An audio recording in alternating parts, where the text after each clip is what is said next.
So welcome बच्चों, कैसे हैं आप लोग। तो बच्चों लास्ट लेक्चर में आप लोगों ने देखा था कि कैसे हमने काइनेमेटिक एनालिसिस किया था इस मेटल कटिंग का। अब हम बढ़ते हैं dynamic analysis of metal cutting की तरफ। मतलब उन फोर्सेस के बारे में, जैसे हमने वेलोसिटीज को देखा उसी तरह से हम लोग फोर्सेस के बारे में भी पढ़ेंगे कि क्या क्या फोर्सेस हमारे पास यहाँ पे मेटल कटिंग में लग रहे हैं और कैसे उन फोर्सेस की कैलकुलेशन हम लोगों को यहाँ पे करनी होती है। तो बच्चों dynamic analysis of metal cutting, तो when we are talking about dynamic analysis, तो यहाँ पे देखिए एक एक करके मैं फोर्सेस को लूंगा, उसके बारे में जानेंगे। देखिए जैसे कि हमने देखा था तीन तरह की वेलोसिटीज हमने कर ली थी, that is velocity of cutting, cutting speed जिसे हमने बोला था, वेलोसिटी ऑफ शेयर, ठीक है ना, जो क्या थी, चिप वेलोसिटी थी with respect to work piece, और एक वेलोसिटी ऑफ चिप जिसको हमने टूल के रिस्पेक्ट में बोला था।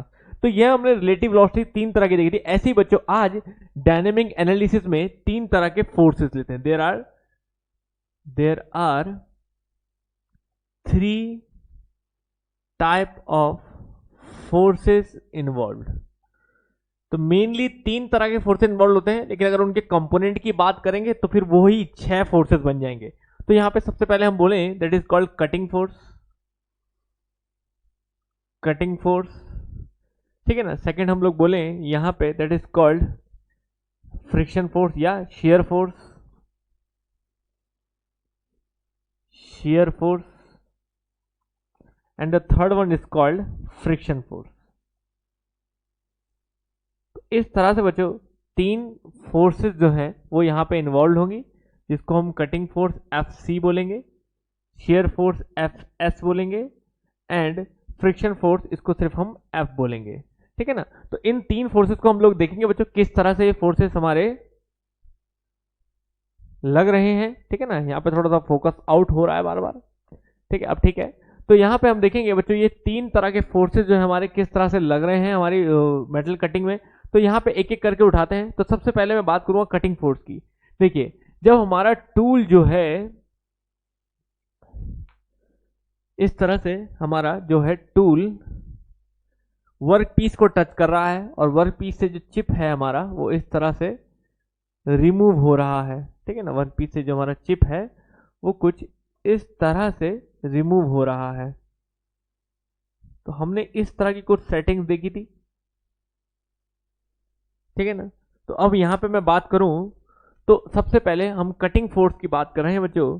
तो कटिंग फोर्स कौन सा फोर्स है, जिस फोर्स से टूल जो है वो हिट कर रहा है वर्कपीस को।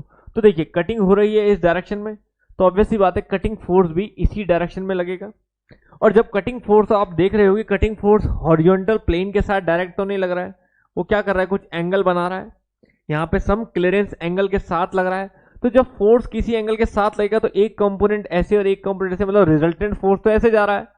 तो रिजल्टेंट फोर्स जो आप लगा रहे हो वो तो ऐसे लगा रहे हो आप, लेकिन उसके दो कंपोनेंट टूटेंगे बच्चों, एक इधर जाएगा और एक नीचे जाएगा। समझ आ रही है बात।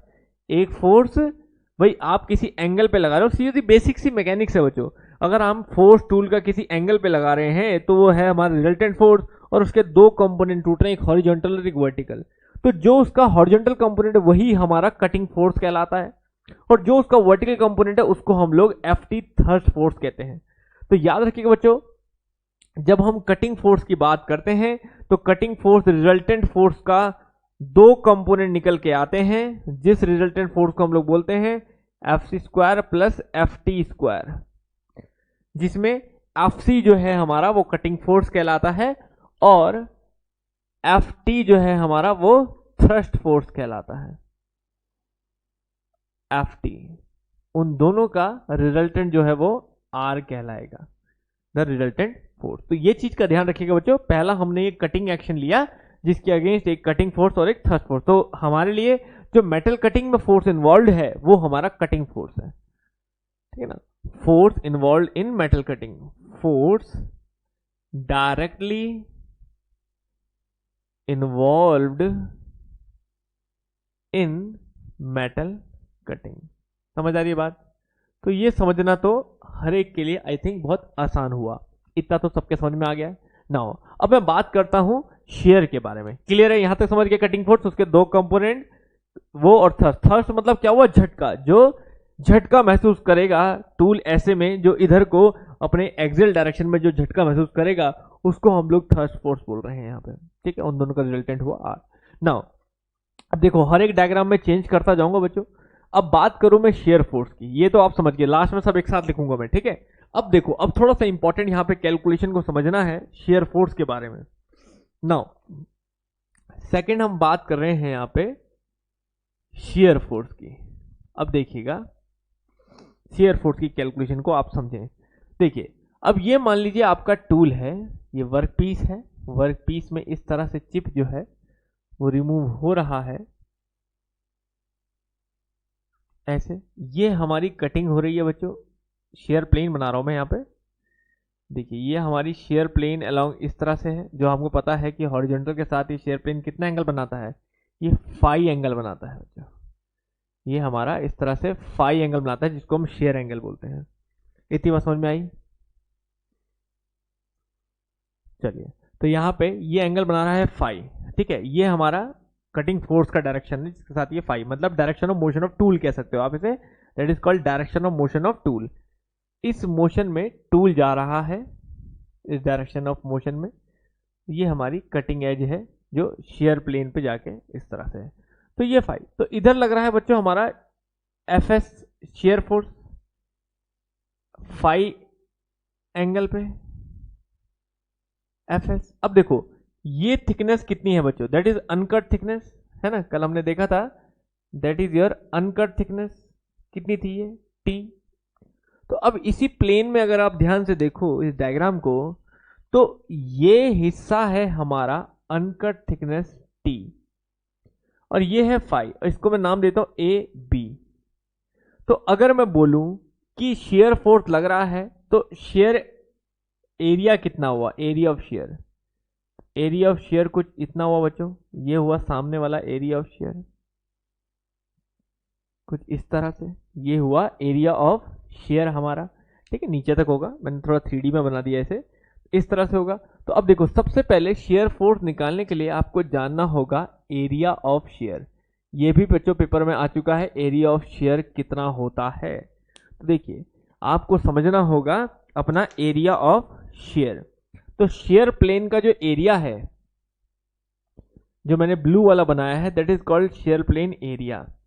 तो ये एरिया कितना है बच्चों, ये है ए बी इंटू आपका बी, ठीक है ना। देखो, मानो इसकी विड्थ जो है, जो हमारा वर्क पीस है, इसकी विड्थ हम मान लेते हैं, इसकी विड्थ जो है वो हमारी है, विड्थ इसकी, विड्थ इज बी। अब आपको देखो हाइट चाहिए ए बी इंटू टी आप कहो इसे, या मैं आपको थोड़ा सा और बड़े फिगर में दिखाता हूँ इसे। देखो बच्चों, थोड़ा सा बड़ा फिगर बनाने की कोशिश करी है मैंने, अब ध्यान से समझने की कोशिश करेगा। देखो ये है स्ट्रेट प्लेन बच्चों, ये है स्ट्रेट प्लेन ऐसा। शेयर प्लेन और स्ट्रेट प्लेन में देखो क्या फर्क है, स्ट्रेट प्लेन सीधा ऐसा प्लेन है, ठीक है। मान लीजिए इसकी विड्थ जो है वो बी है, बी में इसकी विड्थ कह देता हूँ, या डब्ल्यू कह दो आप, बी इसकी विड्थ है। तो बी विड्थ ही हमने पहले भी कहा था, विड्थ में हम कोई चेंज नहीं ले रहे हैं, 2 डायमेंशनल हम कैलकुलेशन लेके चल रहे हैं। तो विड्थ में हम कोई चेंज ले रहे हैं, तो विड्थ अभी भी यहां से यहां तक ये बी ही है, ठीक है। बी बोलो या डब्ल्यू बोलो, आप जो मर्जी बोलो, तो हमने कल डब्ल्यू ली, तो डब्ल्यू ले लें। तो देखो ये है, तो ये अभी जो प्लेन है वो स्ट्रेट ऐसे है, तो this is plane. Shear plane क्या है बच्चों, जो ऐसे है फाई एंगल में, समझो ये मेरा स्ट्रेट प्लेन है और शेयर प्लेन ऐसे फाई एंगल पे है। तो ये मेरा स्ट्रेट प्लेन है और शेयर प्लेन ऐसे फाई एंगल पे है। तो देखो ये है एंगल फाई, ठीक है, इस तरह से। तो ये मेरा फाई एंगल है, तो ये मेरा स्ट्रेट प्लेन है और ये मेरा शेयर प्लेन है। तो स्ट्रेट प्लेन से शेयर प्लेन थोड़ा सा फाई एंगल पे बेंड हो रखा है। तो ये मेरे को एरिया, दोनों में जो एरिया लेने हैं वो एरिया में फर्क होगा। मान लीजिए इसको मैं बोल देता हूं ए, इसको बोल देता हूं मैं बी, ठीक है, और ये सी है। तो देखो AC तो स्ट्रेट जब था AC तब भी उतना ही है, तो B में तो कोई चेंज नहीं है। लेकिन जो स्ट्रेट है थिकनेस T, ये जो यहां से यहां तक अनकट थिकनेस T है, वो यहाँ पे T नहीं है, वो AB है। तो सबसे पहले तो इस T और AB, तो आपको ये वाला एरिया लेना है बच्चों, ये पीछे की साइड है ना, ये एरिया लेना है आपको इस प्लेन का, इस तरह का एरिया जो इंक्लाइंड एरिया है, ये वाला एरिया आपको लेना है स्ट्रेट की जगह पे। भाई स्ट्रेट तो B इंटू टी हो जाता है ना, स्ट्रेट जो है, स्ट्रेट प्लेन जो है वो तो क्या हो जाता, B इंटू टी हो जाता, ये क्रॉस सेक्शन है। लेकिन वो क्रॉस सेक्शन ऐसे ना स्ट्रेट ना होके, समझो ये B और T वाले क्रॉस सेक्शन को आप फाई एंगल पे ऐसे टर्न कर दो, है ना। मैं अगर ये बोल रहा हूँ ये बी और टी मेरा क्रॉस सेक्शन है ऐसे स्ट्रेट, जिसकी विड्थ बी और थिकनेस टी है, तो ये बी टी को थोड़ा सा फाई एंगल पे ऐसे कर दिया मैंने। तो अब ये वाले एरिया क्या होगा ये हमें निकालना है। तो उसके लिए क्या होना चाहिए, ये तो अभी भी विड्थ बी है, लेकिन अब ये टी नहीं है, ये साइन फाई, ये एंगल ऐसे टर्न है, तो बस ये निकाल लेते ए बी कितना होगा। तो देखो, तो यहां पे होगा हमारे पास width B into A B, area of shear plane है बी इंटू थिकनेस टी ना होके ए बी है, ठीक ना, थिकनेस टी ना होके थिकनेस है ए बी। तो ये थिकनेस ए बी कितनी होगी ये हम निकाल लेते हैं। देखो साइन फाई लगाते हैं अगर हम इस ट्रायंगल पे, कौन से ट्रायंगल पे, इस ट्रायंगल पे, अगर हम साइन फाई, मैं हाईलाइट कर रहा हूं इस ट्रायंगल पे, देखो इस ट्रायंगल पे साइन फाई लगाता हूं तो सामने वाला परपेंडिकुलर क्या है, टी है, और मुझे हाइपोटेन्यूज निकालना है, तो perpendicular upon hypotenuse that is A B. तो ए बी कितना आता है, A B is equal to T upon sine phi निकल के आता है। तो बच्चों साफ है, area of shear plane, area of shear plane कितना हो जाएगा, तो that area of shear plane will be equal to B into A B, B width है इंटू ए बी कितना है, टी अपॉन साइन फाई।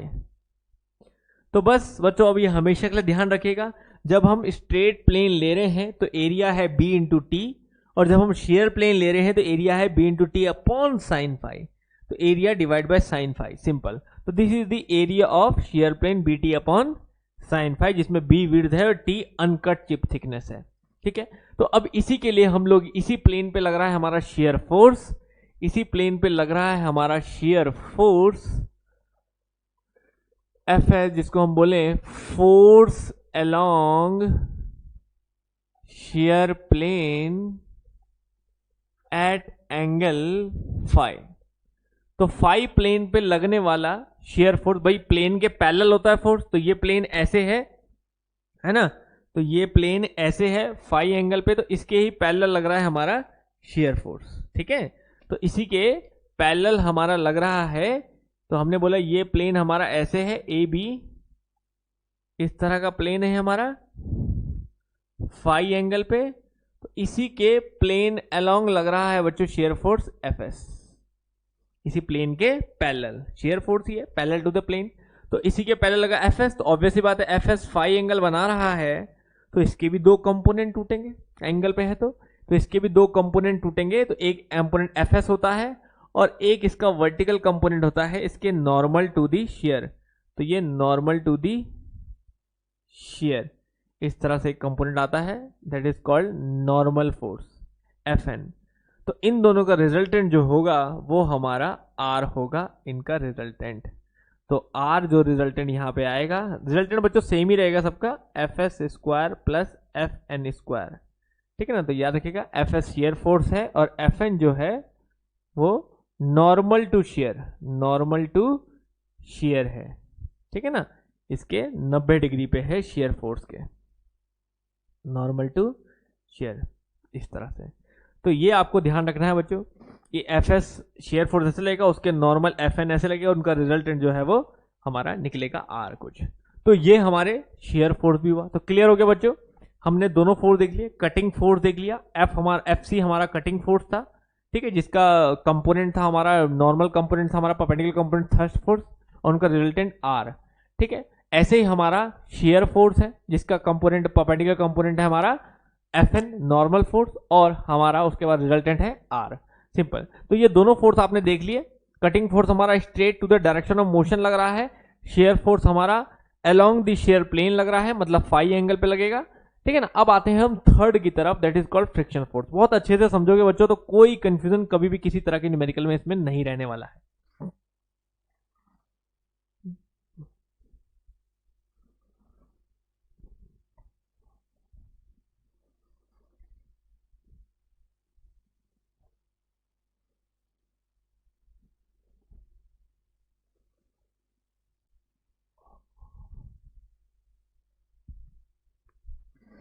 देखिए अब हम बात कर रहे हैं थर्ड हमारे फ्रिक्शन फोर्स की।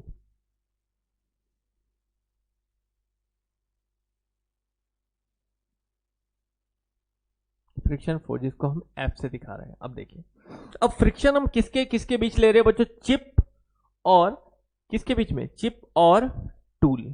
ठीक है, it is the friction force is due to interface between tool and chip. अब ये बिल्कुल वैसे ही रखना है बच्चों जैसे कि हम लोग एक फ्रिक्शन की प्रॉब्लम को सॉल्व करते हैं। देखिए, टूल का रेक फेस हमारा कुछ ऐसा है, that is called tool face. Tool face है ना, और रेक सरफेस भी बोल सकते हैं इसे। टूल का फेस या रेक सरफेस है हमारा। ठीक है, अब बाकी टूल से मतलब नहीं, ये जो पूरा टूल है ऐसा है ना, पूरा टूल, इससे हमें मतलब नहीं। ठीक है, अब देखो, इसके ऊपर चल रही है बच्चों चिप, इसके ऊपर हमारी चल रही है चिप।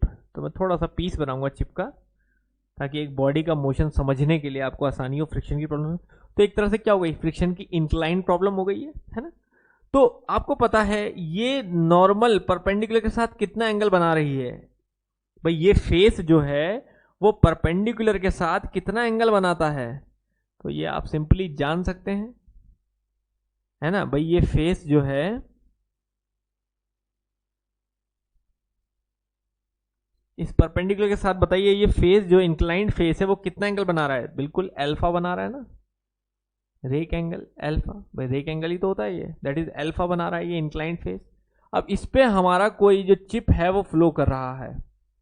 ठीक है, मैं चिप का फ्लो बनाऊं तो उसके लिए मैं चिप का एक पीस बना देता हूं यहां पे।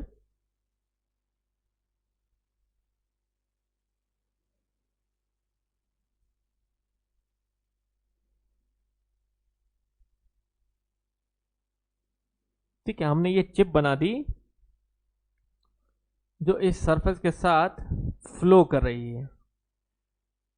ठीक है, अब दोनों के बीच में मान लीजिए कोफिशिएंट ऑफ फ्रिक्शन, इन दोनों के कांटेक्ट के बीच में कोफिशिएंट ऑफ फ्रिक्शन म्यू है। ठीक है, mu is the coefficient of friction at tool chip interface. ठीक है, टूल और चिप के बीच में जो कोफिशिएंट है फ्रिक्शन वो म्यू है। ये हमारी चिप है, ये हमारा टूल है। देखो सिंपल। अब चिप की डायरेक्शन ऑफ मोशन क्या है बच्चों? सभी को पता है चिप कहां जा रही है, ऊपर को जा रही है। तो चिप इस डायरेक्शन में फ्लो कर रही है। तो अब आप खुद ही अंदर लगाइए बच्चों, फ्रिक्शन कहां जाएगा? Opposite to the direction of motion. तो चिप अगर ऊपर को फ्लो कर रही है तो फ्रिक्शन फोर्स जो है वो नीचे को फ्लो करेगा, एफ। सिंपल है ना, चिप ऊपर को फ्लो करी तो फ्रिक्शन फोर्स हमारा कहां फ्लो करेगा? नीचे को फ्लो करेगा, एफ। सिंपल। और दूसरी चीज, ये चिप जो है वो ऊपर को फ्लो कर रही है, फ्रिक्शन फोर्स नीचे को लग रहा है। अब आपको पता है बच्चों नॉर्मल रिएक्शन कहां होगा? बताओ, नॉर्मल रिएक्शन कहां होगा? नॉर्मल रिएक्शन आपका किधर को आएगा भाई? फ्रिक्शन फोर्स इधर को आया, नीचे को। नॉर्मल रिएक्शन हमेशा क्या होता है? सरफेस के परपेंडिकुलर, ये सरफेस है, सरफेस के परपेंडिकुलर हमेशा नॉर्मल रिएक्शन होता है। सिंपल। तो अब आप देख सकते हो बच्चों, एफ फ्रिक्शन फोर्स है, एन नॉर्मल रिएक्शन है, तो इन दोनों का रिजल्टेंट क्या होगा? ठीक है ना, एफ फ्रिक्शन फोर्स है, एन हमारा नॉर्मल रिएक्शन है, तो इन दोनों का रिजल्टेंट क्या होगा? And that resultant is R is equals to under root F square plus N square. भाई नॉर्मल रिएक्शन है बच्चों, F is equal to mu N. Simple है ना, जो हम फ्रिक्शन के केस में लेते हैं, F is equal to mu N. तो mu is equal to F by N, mu is equal to F by N होता है। सिंपल। तो यहां पे हम देखें कि रिजल्टेंट आर है, एन नॉर्मल है ये। तो अगर मैं यहां पे नॉर्मल के साथ एक एंगल ले लूं बीटा, याद रखिएगा किसके साथ लिया मैंने? नॉर्मल के साथ। नॉर्मल के साथ एक एंगल ले लूं बीटा, और इस एफ फोर्स को मैं यहां ड्रॉ कर दूं, पैरेलल है, इस फोर्स को मैंने यहां ड्रॉ करके दिखा दिया ताकि वेक्टर डायग्राम मेरा क्लोज हो जाए। एफ यहां ड्रॉ कर दिया। तो अब आप मुझे बताइए कि 10 बीटा इज इक्वल टू क्या हो जाएगा? बीटा क्या है मेरा? बीटा है मेरा फ्रिक्शन एंगल जो रिजल्टेंट के और नॉर्मल के बीच में बनता है। तो याद रखिए beta is the friction angle, it is the angle between normal reaction and resultant. Normal reaction और रिजल्टेंट के बीच में बनने वाला एंगल बीटा। तो टेन बीटा अगर मैं लगाता हूं तो परपेंडिकुलर एफ अपॉन बेस क्या है, N. Perpendicular F upon base है एन। तो याद रखिएगा टेन बीटा इजिकल्स टू हो जाता है एफ बाय एन। तो बस अब आप सामने सामने देखिए, tan beta F by N है और mu is equal to F upon N है। तो यहां पे साफ है बच्चों कि म्यू इजिकल टू क्या होता है, हमने पढ़ा भी है फ्रिक्शन एंगल वगैरह की प्रॉपर्टीज। म्यू इजिकल टू, यहां से साफ है कि mu is equal to tan beta हो जाता है। तो म्यू को हम टेन बीटा भी यूज कर सकते हैं, म्यू को हम एफ बाय एन भी यूज कर सकते हैं, इजिकल टू टेन बीटा भी लिख सकते हैं, और आर को हम under root F square upon N square plus N square भी लिख सकते हैं। ठीक है, समझ गए ना तीसरा फोर्स भी। तो ये बिल्कुल फ्रिक्शन की प्रॉपर्टीज हैं बच्चों कि कैसे किसी इंक्लाइंड सरफेस पे बॉडी अगर चल रही है तो फ्रिक्शन फोर्स किधर होगा, उसका नॉर्मल रिएक्शन किधर होगा, उनका रिजल्टेंट किधर होगा, फ्रिक्शन एंगल किधर होगा, और वो फ्रिक्शन एंगल की वैल्यू क्या होगी। तो इसकी कैलकुलेशन में कोई नई चीज नहीं है, सब वही फ्रिक्शन की ही प्रॉपर्टीज हम लोगों ने यूज की हैं जो हम फ्रिक्शन की प्रॉपर्टीज को लेते हैं इन जनरल। ठीक है, समझ आ गई इतनी बात। तो अब ये तीनों फोर्स आप समझ गए, तो मैं तीनों फोर्स को एक साथ बनाने की कोशिश करता हूं यहाँ पे, और आप समझें कि किसके कंपोनेंट कौन से हैं, आपको याद रहने चाहिए विद एंगल। ठीक है बच्चों, तो मैं यहाँ पे फिर से बनाऊं कि तीनों फोर्सेस के और उसके कंपोनेंट। तो जैसे हमने बोला कि there is a work piece जिसका है चिप,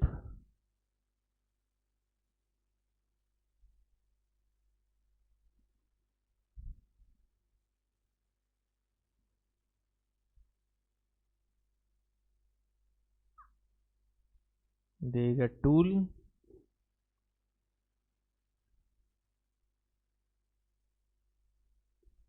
ठीक है, there is a tool, there is a chip,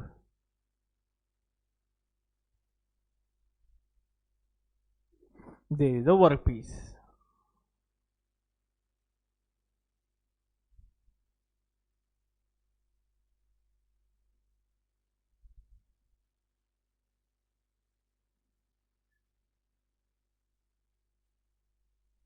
ठीक है, अब यहाँ पे हम देख सकते हैं कि सबसे पहले हमने बनाया था बच्चों there is a cutting force F. ठीक है, एफ सी जिसे हमने बोलता है कटिंग फोर्स, जो है along the direction of motion. उसका परपेंडिकुलर कंपोनेंट है हमारे पास F T, there is a thrust force. ठीक है, समझ आई बात, क्लियर हो गया। दो फोर्स, कटिंग फोर्स उसका एफ टी। ठीक है, तो ये हमने हॉरिजॉन्टल लेना है, ये उसके परपेंडिकुलर 90 डिग्री पे लेना है थर्स्ट फोर्स। क्लियर है, इतनी बात सबके समझ में आ गई। एफ टी, ठीक है। दूसरा हमने कहा इसी के शेयर प्लेन पे लगने वाला force that is called shear force F S. इसी के फाई एंगल बनाते हुए लगने वाला shear force that is called F S, और उसी के नॉर्मल लगने वाला force that is called F N, normal. ठीक है, शेयर फोर्स, और वैसे नॉर्मल इधर को आएगा बट ठीक है हमने ऐसे बना दिया नॉर्मल। ठीक है, समझ गए, शेयर फोर्स और उसके नॉर्मल। अब फ्रिक्शन, लास्ट फ्रिक्शन परपेंडिकुलर के अल्फा एंगल बनाते हुए, परपेंडिकुलर के साथ अल्फा एंगल बनाते हुए, जैसे ये फाई बनाया ऐसे ही अल्फा एंगल बनाते हुए इधर चिप जा रहा है तो नीचे को जाएगा, तो मैं नीचे को ही बनाता हूं, बस डायरेक्शन ये लेता हूं इसके अलोंग। ठीक है, बिल्कुल रेक फेस के ही अलोंग बनाना है बच्चों, जैसा जैसा रेक फेस है बिल्कुल उसी के अलोंग हम बनाएं कि इसके अलोंग लगता हुआ है ना, इसके अलोंग लगता हुआ, बस एरो नीचे को रखना आप क्योंकि चिप ऊपर को जा रहा है तो इसका एरो नीचे को रखते हैं, फ्रिक्शन फोर्स, ठीक है। और उस फ्रिक्शन फोर्स के ही नॉर्मल जो है वो रहेगा आपका, that is your normal reaction, ठीक है, जो ऐसे होगा सामने को आता हुआ, ठीक है। ये प्लेन ऐसे है तो इसके सामने से आता हुआ होगा, तो हम यहाँ पे थोड़ा सा दिखा रहे हैं ऐसे करके नॉर्मल रिएक्शन, जो इनके बीच में 90 डिग्री है, जैसे इन दोनों के बीच में 90 डिग्री था। दिख गए बच्चों, समझ गए? तो यहाँ पे मैं अलग अलग शेप बना के दिखा रहा हूँ। ये दो सर्कुलर जो मैंने दिखाया, ये दो कंपोनेंट है फोर्स के एक साथ, इनका रिजल्टेंट आर है। ये जो शेयर फोर्स और नॉर्मल फोर्स दिखाया, इनके दो कंपोनेंट एक साथ, इनका रिजल्टेंट आर है। और फ्रिक्शन फोर्स और नॉर्मल रिएक्शन, ये दो फोर्स एक साथ, इनका रिजल्टेंट आर है। तो बस बच्चों, ये टोटल हमने फोर्सेस बनाने हैं। फ्रिक्शन फोर्स वर्टिकल के साथ अल्फा एंगल बना रहा है, शेयर फोर्स हॉरिजॉन्टल के साथ फाई एंगल बना रहा है, बस बाकी सब एक दूसरे के परपेंडिकुलर हैं। तो यहाँ पे आप इस डायग्राम, ये समझ लीजिए, जो भी डायग्राम ये बना रहा हूं मैं, समझने के लिए बहुत अच्छे डायग्राम्स हैं। इन फ्यूचर आपको बहुत हेल्प मिलेगी जब भी आप रिवाइज करेंगे कंसेप्ट को। बाकी एरिया ऑफ शेयर प्लेन मैंने आपको बता दिया, B/T/sin⁵, ठीक है ना। तो अब यहाँ पे इसी को बेसिस मान के बच्चों हम लोग ड्रॉ करते हैं मर्चेंट सर्कल, और यहाँ पे आता है मर्चेंट सर्कल एनालिसिस। तो आइए हम देखें यहाँ पे मर्चेंट सर्कल ने इसको ज्योमेट्री में डाल के कितना इजी कर दिया है इन चीजों को पढ़ने में। That is called merchant circle analysis of metal cutting. देखिए, तो अब इसी ज्ञान को ध्यान रखिएगा जो आपके सामने बना हुआ है, और यहां पे हम सीधा सीधा मर्चेंट सर्कल ड्रॉ करते हैं। तो देखिए, अब यहां पे मैं हटा दूं थोड़ा सा ये, अब आप समझ ही गए हैं सारी चीजें। तो यहां पे देखिए बच्चों, अब हम एक मर्चेंट सर्कल बनाते हैं, एक सर्कल ड्रॉ करते हैं सबसे पहले। तो मर्चेंट ने एक सर्कल ड्रॉ किया, ठीक है, दिख रहा है सर्कल जैसा, ठीक है ना। थोड़ा सा डार्क बना दें, और अब जैसा वहां है बिल्कुल वही बनाएंगे कि मर्चेंट ने एक सर्कल ड्रॉ किया कुछ ऐसा,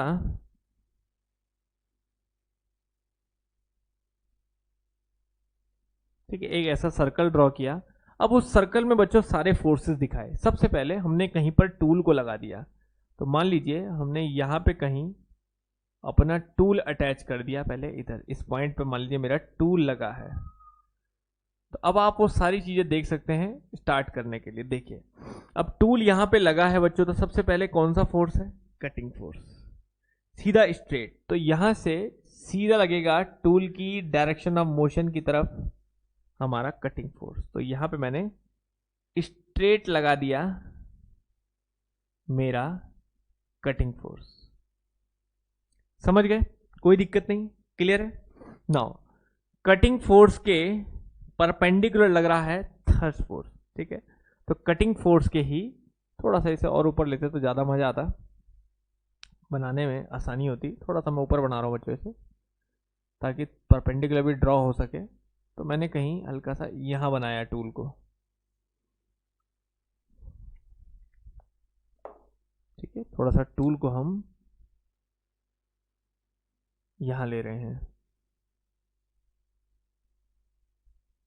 ठीक है। तो यहां से मैं स्ट्रेट चला जाऊंगा, ठीक है। That is your cutting force. क्यों लिया मैंने थोड़ा ऊपर, अभी पता चलेगा, ताकि परपेंडिकुलर आराम से ड्रॉ हो सके। तो अब इसी का परपेंडिकुलर थ्रस्ट फोर्स सीधा नीचे आएगा, कुछ यहां, इसी का परपेंडिकुलर थ्रस्ट फोर्स सीधा यहां नीचे आएगा, ठीक है, समझ गए। और इनका बन जाएगा एक रिजल्टेंट। तो हम लोग इसको ऐसे भी बना सकते हैं बच्चों, वेक्टर। तो रिजल्टेंट ऐसे में यूं आएगा। तो ऐसे में क्या करते हैं हम, क्लोज वेक्टर डायग्राम अगर बनाओगे तो इस थ्रस्ट फोर्स को यहां बनाना, समझ गए ना। देखो, हमने कटिंग फोर्स और थ्रस्ट फोर्स को अगर मैं ऐसे बनाता हूं तो रिजल्टेंट सामने से ऐसे निकलेगा। तो एक तो तरीका है ये बनाने का मर्चेंट सर्कल। दूसरा तरीका है कि आप इसे क्लोज ट्रायंगल की फॉर्म में बनाएं। ट्रायंगल की फॉर्म में मतलब ये कटिंग फोर्स है तो इस थर्ड फोर्स को इसी के आगे बनाएं, ताकि रिजल्टेंट जो है उसे क्लोज कर दे इस तरह से। तो वो थोड़ा सा आपको आसान मिलता है और समझ में भी आता है, जैसा मर्चेंट सर्कल ने अपने सर्कल में दिखाया है। ठीक है ना। तो उसने कैसे दिखाया है, इसी थर्स्ट फोर्स को कटिंग फोर्स और थर्स्ट फोर्स इसी के आगे इस तरह से दिखाया है, परपेंडिकुलर थर्स्ट फोर्स। ठीक है, कुछ ऐसा, जिससे कि उस वेक्टर डायग्राम को क्लोज करना है, कटिंग, थर्स्ट और उनको क्लोज करने वाला रिजल्टेंट, इन दोनों को क्लोज करने वाला उनका रिजल्टेंट हो जाता है। समझ गए ना। तो अब ये पूरा एक वेक्टर डायग्राम बन जाता है, एफ सी एफ टी और क्लोज करने वाला रिजल्टेंट, सिंपल। तो ये हो गए दोनों फोर्स। नाउ अब देखिए, अब फ्रिक्शन पे आ जाते हैं बच्चों, फ्रिक्शन फोर्स या शेयर फोर्स पे आते हैं। चलो, शेयर लग रहा है यहीं से फाई एंगल की तरफ, तो यहीं से एक फाई एंगल पे मैं एक फोर्स को ड्रॉ कर देता हूं, यहीं से एक फाई एंगल पे एक फोर्स को ड्रॉ कर देता हूं, जो क्या बना रहा है, यहां से एंगल बना रहा है फाई। ठीक है, सिंपल। कटिंग फोर्स के साथ फाई एंगल पे एक फोर्स जिसको हम बोल रहे हैं share force F S, simple. ठीक है, प्रॉपर दिखाई दे रहा है सबको। नाउ अब शेयर फोर्स के नॉर्मल क्या है, एन, जो नीचे लगना था मैंने ऊपर बनाया था जगह की वजह से, ताकि इससे कंफ्यूजन ना हो, नीचे। तो एफ एस, अब इसको भी क्या है, अलग से इधर बनाने की जरूरत नहीं, आप इसी को प्लेन इसके इधर बना दें, एफ एन। तो ये है एक नॉर्मल फोर्स, इसी के परपेंडिकुलर, एक जैसे यहां पे परपेंडिकुलर आपको दिखाई दे रहा है, ऐसे ही इसके परपेंडिकुलर आप यहां से खींचें और इन दोनों को मिला दें।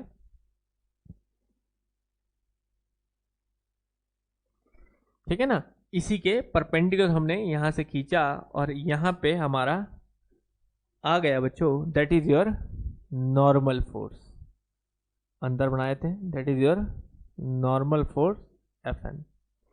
तो F S, F N, F C, F T, clear हो गया। तो एफ एस और एफ एन भी हमारे बन गए। नाउ लास्ट, ठीक है, फाई एंगल, सिंपल।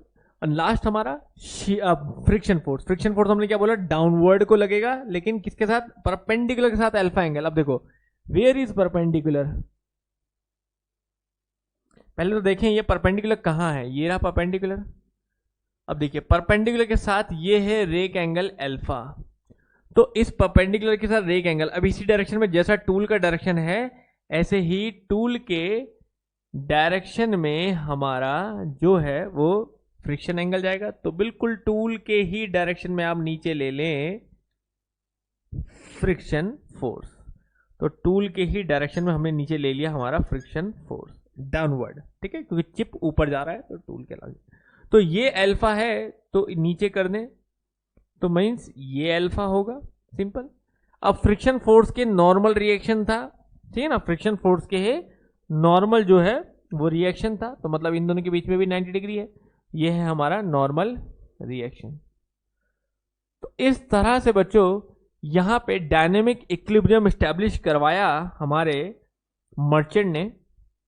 ठीक है ना, डायनेमिक इक्विलिब्रियम जो है वो स्टैब्लिश करवाया हमारे मर्चेंट ने, जहां पे उसने ये दिखाया कि सभी फोर्सेस का जो आखिरी में रिजल्टेंट है वो एक ही है, क्योंकि जिधर को मोशन हो रहा है बस वही रिजल्टेंट है।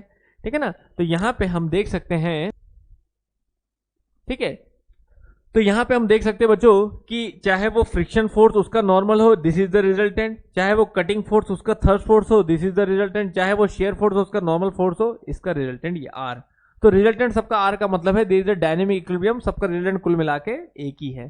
तो ये बन गया हमारा बच्चों कंप्लीट मर्चेंट सर्कल। अब यहां पे मैं आपको बोलूं where is beta, friction angle कहां है, क्योंकि उस पर क्वेश्चन बनता है। तो फ्रिक्शन एंगल देखो क्या बोला था हमने, फ्रिक्शन एंगल की definition, it is the angle between the normal reaction and the resultant. तो this is the normal reaction and the resultant, इन दोनों के बीच का एंगल, तो ये हुआ हमारा beta, this is the beta friction angle. Clear है। अब देखो ये 90 है, ये बीटा है, तो what would be that angle, भाई ये 90 है, ये बीटा है, टोटल ट्राइंगल क्या है 180, तो 180 minus 90 minus beta, that will be 90 minus beta, ये 90 माइनस बीटा हुआ ना, 180 माइनस 90 माइनस बीटा, तो that will be 90 minus beta.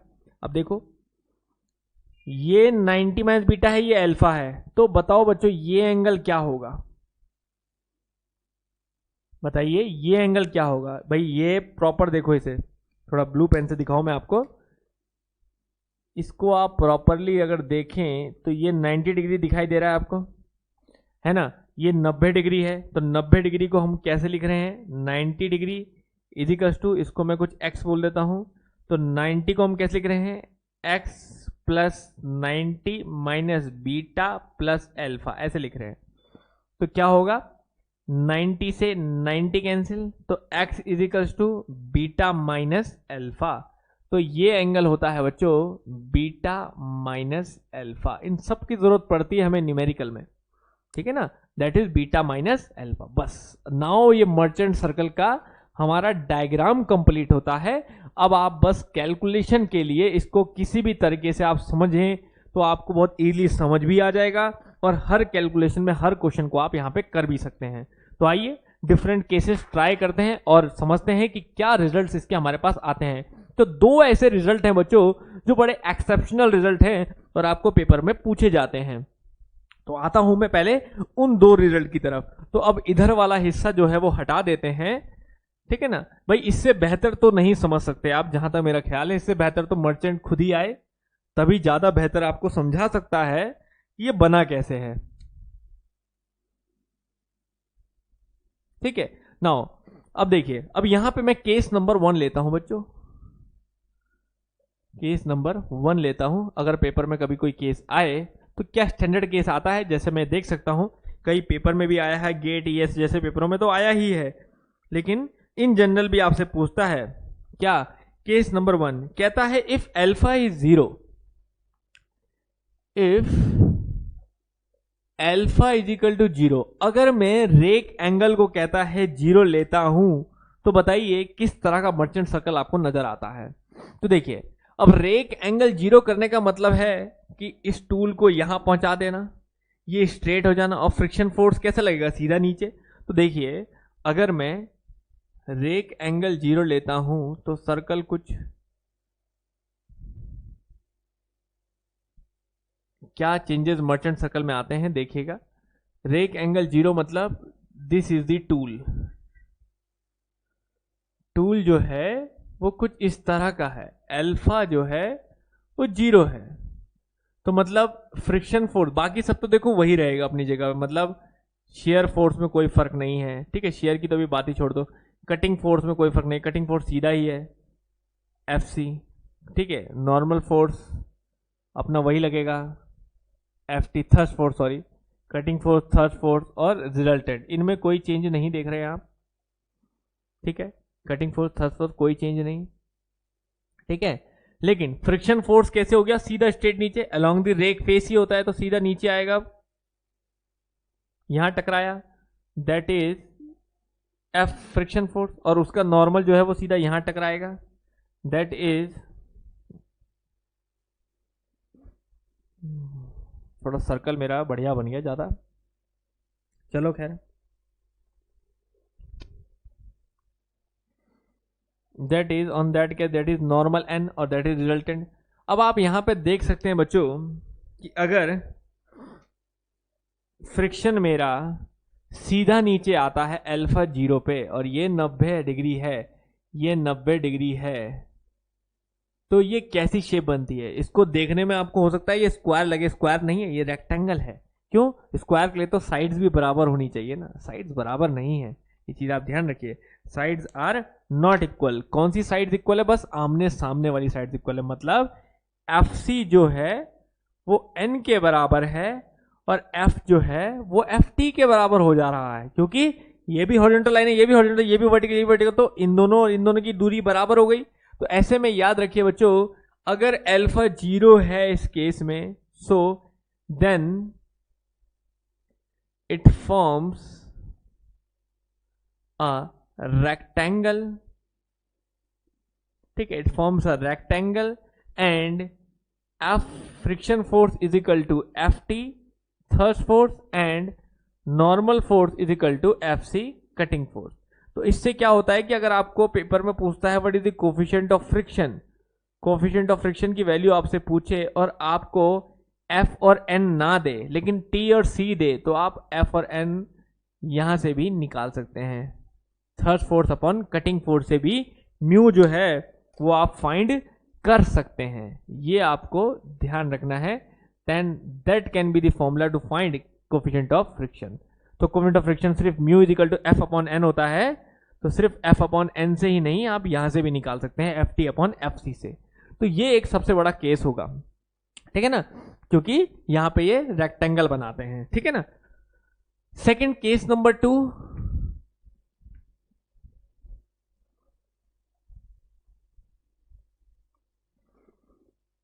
ठीक है, समझ गए ना। जनरली रेक्टेंगल आपको ऐसा दिखाई देगा, अगर प्रॉपर सर्कल बनेगा ना, अच्छा सर्कल, तो ये थोड़ा सा ऐसे दिखाई देगा। वो तो मैंने सर्कल जरा ज्यादा ही वैसा बना दिया, तो इसलिए थोड़ा स्क्वायर लग रहा है, तो कंफ्यूज मत होना, इस तरह ऐसे बनेगा ना। ये फिर फ्रिक्शन फोर्स नीचे आया, थोड़ा सा और अच्छा रेक्टेंगल दिखाई देगा, जैसे ये दिखाई दे रहा है। अब आपको प्रॉपरली रेक्टेंगल दिखाई दे रहा होगा, F, F C, F T and N, और उनके बीच वाला रिजल्टेंट। इस तरह का कुछ बनता है। कब बनता है ये? जब म्यू हमारा, एफ हमारा, रिजल्टेंट जो एल जो वो है हमारा, रेक एंगल जो है हमारा, वो 0 होता है, इस तरह का। तो फ्रिक्शन फोर्स सीधा नीचे। बस समझ आ गई बात? इतना क्लियर हो गया सबको? अब ना हो केस नंबर 2 में लेता हूं। देखिए केस नंबर 2 क्या कहता है, इफ एल्फा 0 ही हो, स्टिल एल्फा जो है वो 0 ही हो, लेकिन साथ साथ केस नंबर 2 म्यू भी मेरा 1 हो, कोफिशिएंट ऑफ फ्रिक्शन भी जो है वो 1 हो। तो ऐसे केस में बच्चों सेम फिगर जो आपने बनाया था, उसी रेक्टेंगल वाले को आप देख सकते हो कि ये तो 0 है ही, रेक एंगल तो 0 है ही, तो फ्रिक्शन फोर्स तो स्टिल नीचे ही आएगा, एफ है ना, स्ट्रेट नीचे ही आएगा। कटिंग फोर्स स्ट्रेट इधर ही रहेगा, ठीक है, कटिंग फोर्स स्ट्रेट इधर ही रहेगा, थ्रस्ट फोर्स स्ट्रेट इधर ही रहेगा, नॉर्मल रिएक्शन स्ट्रेट इधर ही रहेगा, ठीक है, लेकिन रिजल्टेंट जो है वो ऐसे रहेगा। तो देखो बना तो वही रेक्टेंगल ही है, कोई दिक्कत नहीं है, अल्फा 0 से रेक्टेंगल ही बनेगा, लेकिन अगर उसने म्यू भी 1 कह दिया तो फर्क ये पड़ता है ना बच्चों, कि अगर हमने रेक्टेंगल बोला था और हमने बोला था कि भाई एफ इज इक्वल टू मेरा एफ टी हो जा रहा है, और F C is equal to मेरा एन हो जा रहा है, या एन इज इक्वल टू मेरा एफ सी हो जा रहा है, ये मैंने बोला था। और म्यू मेरा एफ बाय एन था, या F T upon F C था, यही तो हमने बोला। पहले वाला केस बोल रहा हूं, पहले वाले केस में यही बोला। लेकिन अगर मैंने म्यू को 1 बोल दिया, इस केस में म्यू को मैंने 1 भी बोल दिया, तो फिर क्या हो गया, इसको क्रॉस मल्टीप्लाई करो तो एफ एन के बराबर हो गया, और एफ टी जो है वो एफ सी के बराबर हो गया। तो अगर एफ एन के बराबर है, एफ टी एफ सी के बराबर, तो सारी साइड्स बराबर ही तो हो गई। तो इसका मतलब ये हो गया कि ऑल साइड्स आर इक्वल। तो ऐसे केस में बच्चों F is equal to F T is equal to F C is equal to N, सब इक्वल हो जाती है, और ये क्या बन जाता है, इट फॉर्म्स अ स्क्वायर। तो तब हम इसे स्क्वायर कहेंगे। तो स्क्वायर लगने से मतलब नहीं है, जैसे हमारा पहले केस में लगा था, तो लगने से मतलब नहीं है। स्क्वायर तभी बनेगा बच्चों जब चारों फोर्सेस जो है वो बराबर होंगे, और चारों फोर्सेस बराबर तभी होंगे जब हमारा क्या होगा, म्यू जो है वो 1 होगा। तो याद रखिए, म्यू हमारा अगर 1 होगा तभी चारों फोर्सेस बराबर होंगे और ये एक स्क्वायर बनाएंगे। लेकिन अगर सिर्फ अल्फा 0 होगा तो फिर ये एक रेक्टेंगल बनाएंगे, आमने सामने वाले फोर्सेस बराबर होंगे, इधर उधर लगने वाले और आमने सामने ऐसे लगने वाले, तब दो फोर्सेस जो है वो बराबर होंगे। इन दोनों केस को ध्यान रखिएगा, इन्हीं से सारे न्यूमेरिकल पेपर में सॉल्व होते हैं। क्लियर आई बात? क्लियर हो गया? तो ये चीज, दोनों कंडीशंस को आपको ध्यान रखना बच्चों, किस केस में स्क्वायर और किस केस में रेक्टेंगल बनना है, किस केस में सारे फोर्सेस बराबर और किस केस में फोर्सेस जो हैं वो अलग अलग होने हैं। समझ आ गई बात? तो अब ये न्यूमेरिकल्स में हम लोग देख सकते हैं इस तरह के क्वेश्चंस बहुत सारे जो हमारे पास पेपर में आए हुए हैं। चलो बेटा, यहाँ पे एक क्वेश्चन हम लोग लेते हैं। एक क्वेश्चन हमारे सामने है कि अल्फा हमें 0 बोल रहा है, देखो कंडीशन वही है, अल्फा, एक क्वेश्चन ले रहे हैं हम लोग, अल्फा 0 है, बी और म्यू हमारा 1 बोल रहा है। तो अल्फा 0 म्यू 1, तो मतलब स्क्वायर वाली कंडीशन है, चारों फोर्सेस बराबर हैं। टीसी उसने बोला चिप थिकनेस इज 0.4 mm, और अनकट चिप थिकनेस है हमारे पास 0.2 mm, ठीक है ना। और V कटिंग स्पीड है हमारे पास 2 मीटर पर सेकेंड, और बीटा है हमारे पास 45 डिग्री, फ्रिक्शन एंगल 45 डिग्री दे रखा है। अब आपको कह रहा है एक तो निकालिए शेयर फोर्स, और एक निकालिए फ्रिक्शन फोर्स, और एक निकालिए रिजल्टेंट। चलिए, तो रिजल्टेंट क्या, शेयर फोर्स समझ लीजिए। आप एफएस निकालिए, आपको उसने फ्रिक्शन फोर्स दिया है 402.5 न्यूटन, आपको शेयर फोर्स निकालने को कह रहा है। सिंपल, ये है हमारे पास क्वेश्चन। अब आप देख सकते हैं बच्चों कि डायग्राम इसका क्या बनेगा, मर्चेंट सर्कल कुछ ऐसा बनेगा जो हमने देखा था कि एक स्क्वायर का रूप में था। इस तरह से मर्चेंट सर्कल है, इसका एक स्क्वायर। ठीक है, थोड़ा सा मैं यहां बनाता हूं ताकि सबको दिखाई दे। देखो, अब फ्रिक्शन फोर्स बिल्कुल सीधा है ना। फ्रिक्शन फोर्स जो है वो बिल्कुल सीधा है, तो फ्रिक्शन फोर्स को मैं बिल्कुल स्ट्रेट ले लेता हूं। ये रहा हमारा फ्रिक्शन फोर्स, इस केस में ऐसे एफ। ठीक है, और नॉर्मल फोर्स जो है वो बिल्कुल इधर ऐसे लग रहा है, ऐसे नॉर्मल फोर्स ऐसे लग रहा है। ठीक है, ये बीटा है। आपको एफ एस निकालना बचे, बाकी सब कुछ सेम है। देखो, ये स्क्वायर है, इसमें एफ और एफ टी, एफ एन और एफ सी ये बराबर है, और एफ एस आपको निकालना है। तो देखो, सबसे इंपॉर्टेंट चीज, सबसे पहले तो आप रिजल्टेंट फोर्स निकाल लो, क्योंकि एफ एस निकालने के लिए आपको क्या करना होगा। देखो, एफ एस हम कैसे निकाल सकते हैं, इस ट्रायंगल को देखो आप, एक तरफ रिजल्टेंट है और एक तरफ एफ एस है। अगर मैं इन दोनों के बीच में, ये क्या है देखो, परपेंडिकुलर, बेस और हाइपोटेन्यूज, तो बेस और हाइपोटेन्यूज, तो अगर मैं कल के दिन कॉस एंगल लगाता हूं इस ट्रायंगल में, किस ट्रायंगल में, ये ट्रायंगल में, मैं ब्लू कलर से आपको दिखाता हूं कौन सा ट्रायंगल बोल रहा हूं मैं, इस ट्रायंगल की बात करो बच्चों। रिजल्टेंट, शेयर फोर्स और उसका नॉर्मल।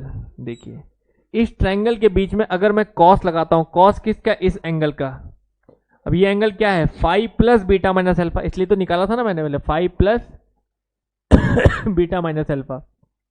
ठीक है ना, इसलिए हमने बीटा माइनस अल्फा पहले से लिख के रखा है वहां पे, five plus beta minus alpha. Cos अगर इस एंगल पे लगाता हूं तो base upon hypotenuse is equal to F S upon hypotenuse. Hypotenuse क्या है, आर। ये है हमारे पास। तो एफ एस शेयर फोर्स साफ क्या हो जाता है, R cos five plus beta minus alpha. अब देखो, अब कुछ चीजें आसान है यहाँ पे। अल्फा हमें पता है 0 है, ठीक है, और बीटा हमें पता है 45 डिग्री दिया है, दे रखा है ना, बीटा जो है वो 45 डिग्री है, अल्फा 0 है, तो अल्फा बीटा हट जाएगा, बचेगा क्या, F S is equal to R cos 5 plus 45। ये है अपने पास। तो बस अब ये समझ लो आप, एफ एस निकालने के लिए आपको दो चीजें निकालनी है बच्चों, एक आर और एक फाइव, बस एफ एस आ जाएगा आपका। समझ गए ना, ये एक प्रॉपर मैं सब्जेक्टिव क्वेश्चन बताया आपको, इसका एक छोटा प्रारूप कर लो तो आप ऑब्जेक्टिव हो जाएगा, आर और फाइव। तो अब आप समझ जाओ कि आपको आर और फाइव निकालने हैं। तो सबसे पहले तो हम आर निकाल लें। कैसे निकाल लें भाई, फ्रिक्शन फोर्स आपको दिया है, ठीक है, बीटा आपको पता है, तो आर निकल जाएगा, है ना भाई।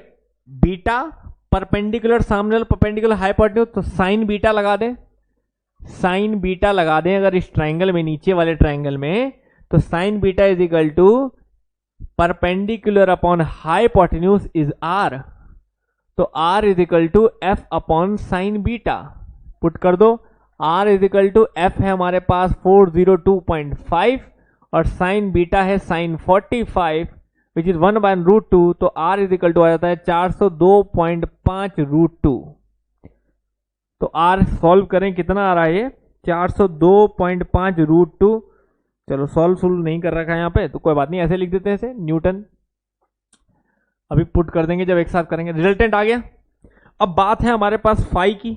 फाई कैसे निकले, तो बच्चों मैंने आपको हमेशा बोला शेयर एंगल निकालने का सीधा फॉर्मूला है आपके पास, tan phi is equals to, ऊपर लिख देता हूं मैं, tan फाई, मैंने कहा हमेशा शेयर एंगल हमेशा यहीं से निकालेंगे, आर कॉस अल्फा, कल निकाला था हमने formula 1 minus R sine alpha, इस फॉर्मूले से R cos alpha upon 1 minus R sine alpha, ठीक है ना। अब यहां आपको पता है अल्फा देखो 0 है, अल्फा 0 है, तो tan फाई क्या हो जाता है, R cos alpha, cos 0 R, और 1 माइनस आर साइन 0, साइन 0 खत्म, तो tan phi is equal to R हो जाता है। सिंपल भाई, अल्फा अगर 0 है तो tan phi is equal to R हो जाता है, और आर क्या होता है, chip thickness ratio, T upon TC का रेशियो, तो tan phi is equal to T upon TC, T कितना है 0.2, टीसी कितना 0.4, तो 0.2 अपॉन 0.4 रेशियो है, तो आपको यूनिट का टेंशन नहीं लेना है। इट विल बिकम 1 अपॉन 0 point that is 1/2 that is 0.5 0.5 आ जाता है, ठीक है ना, 1/2।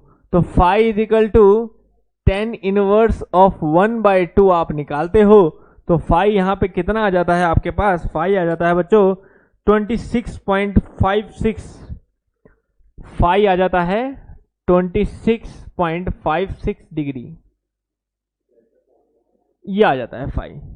बस अब उठा के वैल्यू यहां रख दो बच्चों, शेयर फोर्स की value F S is equal to R आपने निकाल दिया 402.5 √2 कॉस 5 प्लस 45 कॉस 5 26.56 प्लस 45। बस अब इसको सॉल्व कर लो, क्योंकि ये तो सब्जेक्टिव प्रॉब्लम है तो इसलिए कैलकुलेशन उसी हिसाब से करनी है आपको। तो इसको सॉल्व करें, 402.5 √2 कॉस 26.5 प्लस 45, तो ये आ रहा है बच्चों, तो ये आया 180.05 न्यूटन। तो 180 न्यूटन समझ लीजिए हमारा शेयर फोर्स।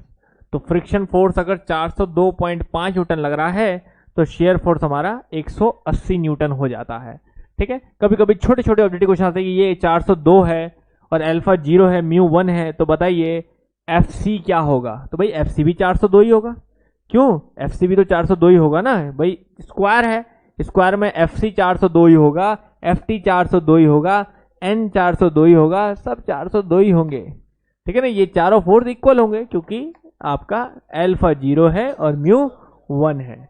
लेकिन अगर सिर्फ अल्फा 0 है तो ये 402 है तो ये 402 होगा, बस, है ना, आमने सामने वाला। क्लियर है, समझ आ गई बच्चों बात। तो यहाँ पे आपने देखा कि किस तरह से ये न्यूमेरिकल को हम लोग करते हैं, ठीक है ना। तो अब यहाँ से आप लोग प्रॉपरली न्यूमेरिकल को कर पाएंगे, चाहे वो मर्चेंट सर्कल पे, फोर्सेस पे बेस्ड कोई सा भी आए। ऐसे ही बच्चों एक और क्वेश्चन यहाँ पे है आपके पास, कह रहा है क्वेश्चन एक दूसरा हमारे पास है, कह रहा है अल्फा इज इक्वल टू जो है आपका वो 0 है, लेकिन यहाँ पे म्यू जो है वो 1 नहीं है, म्यू जो है वो 0.7 है, ठीक है। और एफ टी थर्स्ट फोर्स आपको दिया है यहाँ पे 490 न्यूटन, 490 न्यूटन, ठीक है। अब आपको कह रहा है पावर कंज्यूम इन कटिंग, कितनी पावर कटिंग में लगेगी वो निकालिए। Power consumption during cutting, cutting में कितनी पावर कंज्यूम हो रही है वो निकालिए। तो देखो बच्चों, पावर इज इक्वल टू होता है work done upon time, simple. Work done is equal to होता है force into displacement upon time, और डिस्प्लेसमेंट अपॉन टाइम होता है वेलोसिटी। तो फोर्स इनटू वेलोसिटी से भी हम लोग निकाल सकते हैं, ठीक है ना। फोर्स इनटू वेलोसिटी, वेलोसिटी हमें यहाँ पे दी है इसने 3 मीटर पर सेकेंड, क्योंकि वेलोसिटी देगा तभी कुछ होगा, तो वेलोसिटी इसने यहाँ पे दे रखी है 3 मीटर पर सेकेंड। तो कटिंग स्पीड जो है वो दे रखी है 3 मीटर पर सेकेंड। तो बस सिंपल है, वेलोसिटी दी है, कटिंग फोर्स निकालना है बस। तो पावर का फॉर्मूला सीधा लगाएंगे हम F C into V, cutting force into cutting speed, ठीक है ना। तो cutting force into cutting speed, तो एफ सी निकालना है बच्चों, वी हमें पता है, तो कुल मिला के बस इसकी कैलकुलेशन करनी है। How to calculate F C, अब आपको पता है अब ये कौन सा केस हुआ, सिर्फ अल्फा 0 है बच्चों, सिर्फ अल्फा 0 है, तो रेक्टेंगल वाला केस हुआ। रेक्टेंगल वाला केस हुआ तो आपको याद होगा कि mu is equal to F upon N होता है, और एफ जो है हमारा वो सामने एफ टी के बराबर होता है, और एन जो है हमारा वो सामने एफ सी के बराबर होता है, ठीक है। और यही अगर हम देखें तो बीटा जो है हमारा वो एफ बाय एन होता है, तो म्यू जो है हमारा वो 10 बीटा के बराबर भी होता है, ठीक है। तो यहां पे हम लोग क्या कर सकते हैं बच्चों, सबसे पहले तो बीटा निकाल सकते हैं। देखिए बीटा निकालते हैं तो beta is equal to 10 inverse of mu होता है, तो beta is equal to 10 inverse of mu, mu कितना है हमारा 0.7, तो बीटा यहां से हमारा कितना आ जाता है 10 inverse of 0.7, that is 35 degree के आसपास, 35 डिग्री के आसपास हमारा बीटा आ जाता है, ये बीटा। अब क्या करें, सेम रिजल्टेंट निकालने की कोशिश करो, रिजल्टेंट निकालने की कोशिश करो। रिजल्टेंट हमारा यहाँ पे क्या होगा, देखो एफ टी, अब ये है थर्स्ट फोर्स बच्चों, थर्ड फोर्स को हम लोग क्या लिख सकते हैं, देखो थर्ड फोर्स और ये कटिंग फोर्स, ठीक है, और ये रिजल्टेंट। तो थर्ड फोर्स अगर निकलता है या रिजल्टेंट निकलता है तो कटिंग फोर्स भी हमारा आराम से निकल जाएगा। तो हम लोग क्या करें, इस बीटा माइनस अल्फा वाले एंगल को लेते हैं, इतने एंगल को बीटा माइनस अल्फा, इसमें हम साइन लगाते हैं, sine is equal to perpendicular upon hypotenuse, R निकल जाएगा यहां से। तो साइन बीटा माइनस, या एक और काम कर सकते हैं, एफ सी तो निकालना है ना। देखो बीटा अगर हमें पता है ये हमारा परपेंडिकुलर है, ये हमारा बेस है ना, ये हमारा परपेंडिकुलर है, ये हमारा बेस है, तो हम सीधा 10 बीटा क्यों नहीं लगा सकते, है ना भाई। सीधा हम ये सब ना करें, बीटा बीटा निकालने की जरूरत ही क्या है। आप सीधा सीधा बच्चों एक काम कर सकते हो, देखो थोड़ा और छोटा कर देते हैं इस क्वेश्चन को। म्यू हमें पता है 0.7 है, म्यू हमें पता है 0.7 है, तो इसका मतलब 10 बीटा की वैल्यू डायरेक्ट पता है ना आपको। तो आप 10 बीटा माइनस अल्फा अगर लगाते हो इस ट्रायंगल में, किस ट्रायंगल में, ये कटिंग फोर्स वाले ट्रायंगल में, ये वाले ट्रायंगल में, ये वाले ट्रायंगल में, इसमें 10 बीटा माइनस अल्फा लगाते हो तो क्या आता है, बीटा माइनस अल्फा आता है आपका, that is F T upon F C, perpendicular upon base, तो that is F T upon F C आता है, और अल्फा तो 0 है, तो मतलब यही 10 beta is equal to F T upon F C है। तो एफ सी कटिंग फोर्स तो निकालना है, cutting force is equal to F T upon 10 beta हो जाता है, और 10 बीटा की वैल्यू 0.7 है, एफ टी की वैल्यू आपको पता है, एफ टी 490 न्यूटन है, और 10 बीटा 0.7 है। तो यहां पे अगर हम देखें तो ये 0 हो जाता है, और 7 7 जा 49, तो 700 हो जाता है। तो कटिंग फोर्स हमारा 700 आ जाता है बच्चे यहाँ पे, ठीक है ना, कटिंग फोर्स हमारा 700 न्यूटन आ जाता है। तो बस देखो क्वेश्चन कितना आसान हो गया, हम भी बीटा बूटा निकाले करते, जरूरत ही नहीं है। तो वही मैं कह रहा हूं, जितना अच्छा आप मर्चेंट सर्कल को पढ़ सकते हैं उतना अच्छा आप किसी और फॉर्मूले से नहीं कर सकते। तो 700 न्यूटन इंटू वेलोसिटी कितनी है, 3 मीटर पर सेकेंड, तो power is equal to 3122100 watt. तो we can write power is equal to 2.1 kilo watt.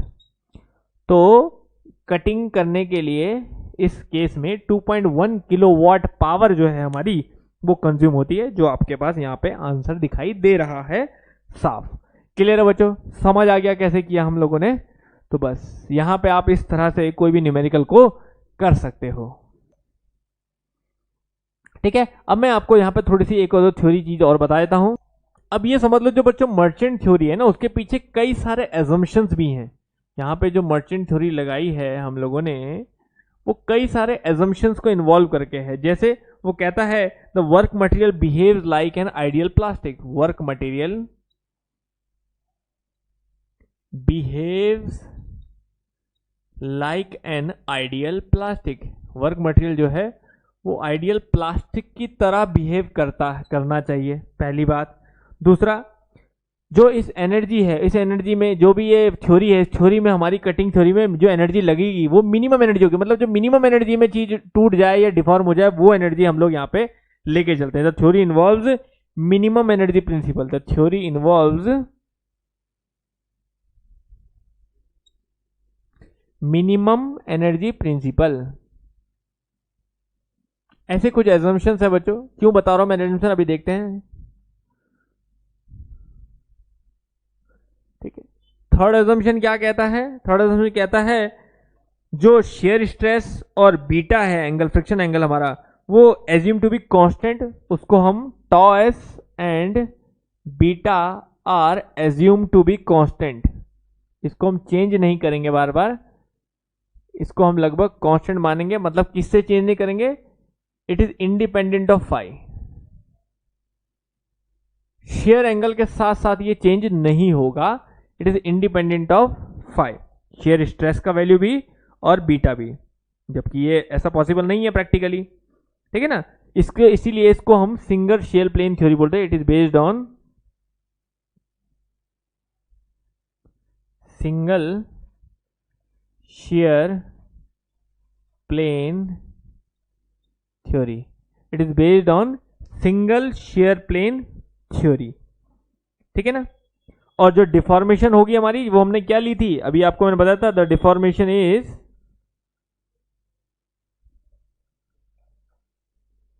Is based on two dimensional theory. ये तो मैं आपको पहले ही बता चुका हूं कि टू डायमेंशनल थ्योरी जो है वो यहां पे अप्लाई की गई है। तो याद रखिए बच्चों, ये सब एजम्पशन लगाने के बाद वो बोलता है कि जो शेयर एंगल है, you can calculate the shear angle by this formula also. तो ये फॉर्मूला जो है वो याद रखिएगा एजम्पशन पे बेस्ड है, तो इसलिए हर जगह शेयर एंगल इससे कैलकुलेट नहीं करना है, इससे तभी करना है जब दूसरे वाले तरीके से ना निकले। तो ये फॉर्मूला है phi is equal to pi by 4 plus alpha by 2 minus beta by 2। तो याद रखिएगा बच्चों, this formula is only used when shear angle not calculated by tan phi is equals to r cos alpha upon 1 minus r sin alpha। जब हम इस फॉर्मूले से ना निकाल पाए, इस फॉर्मूले से कब नहीं निकाल पाएंगे भाई, अल्फा तो यहां भी पता होना चाहिए, यहां भी पता चाहिए, सिर्फ आर। जब हमें चिप थिकनेस रेशियो नहीं पता होगा तो हम ऐसे में शेयर एंगल इस फॉर्मूले से नहीं निकाल पाएंगे। ओनली ऑन दैट केस आप इस फॉर्मूले को यूज करेंगे, नहीं तो जब भी शेयर एंगल निकालना है पहला अप्रोच आपका यही होना चाहिए। ये आप चीजें को ध्यान रखिएगा, पहला अप्रोच आपका हमेशा tan phi से ही निकालने का होना चाहिए। इससे जब नहीं निकाल पाओगे तब इस फॉर्मूले को यूज करना, पाई बाय 4 को। और याद रखिएगा, जब अल्फा और बीटा आप डिग्री में लोगे तो ऐसे में पाई बाय 4 को भी आप डिग्री में लेना, 45 डिग्री लिख के करना है यहाँ पे। जब अल्फा मानो आप 60 डिग्री ले रहे हो, बीटा 45 डिग्री ले रहे हो, तो फिर ये भी 45 ही लेके चलना। इसको पाई बाय 4 मत सॉल्व करना, यहां डिग्री में रहेगा तो यहां भी डिग्री में, यहां रेडियन में रहेगा तो तब पाई बाय 4 रहेगा, ठीक है, क्योंकि पाई बाय 4 रेडियन में है।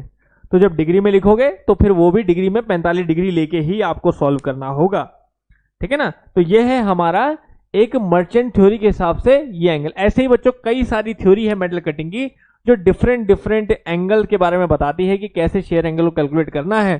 तो उन थ्योरीज के बारे में आपको ज्यादा कुछ लिखने की जरूरत नहीं, लेकिन उनके जो रिजल्ट है वो आप लिख सकते हो, पेपर में आए हुए हैं पहले। तो मैं आपको बता देता हूं कि सबसे पहले जब आप मर्चेंट थ्योरी के हिसाब से उसके अजम्पशंस देखते हो तो मर्चेंट एंड अर्नेस्ट थ्योरी से बोलते हैं। इस पे बेस्ड जो हमारा फॉर्मूला है फाई का वो है pi by 4 plus alpha by 2 minus beta by 2, ठीक है, ये है एक थ्योरी। नाउ ऐसे ही हमारी आती है दूसरी थ्योरी जिसको हम बोलते हैं ली एंड शेफर थ्योरी। याद रखिएगा, Lee and Shaffer theory, Lee and Shaffer theory. तो अगर ली और शेफर थ्योरी के हिसाब से आपको बोलता है फाई का फॉर्मूला, तो फिर ज्यादा कुछ नहीं, बस इतना ध्यान रखना कि अल्फा और बीटा में से 2 हटा देना। तो तब वो थ्योरी है pi by 4 plus alpha minus beta.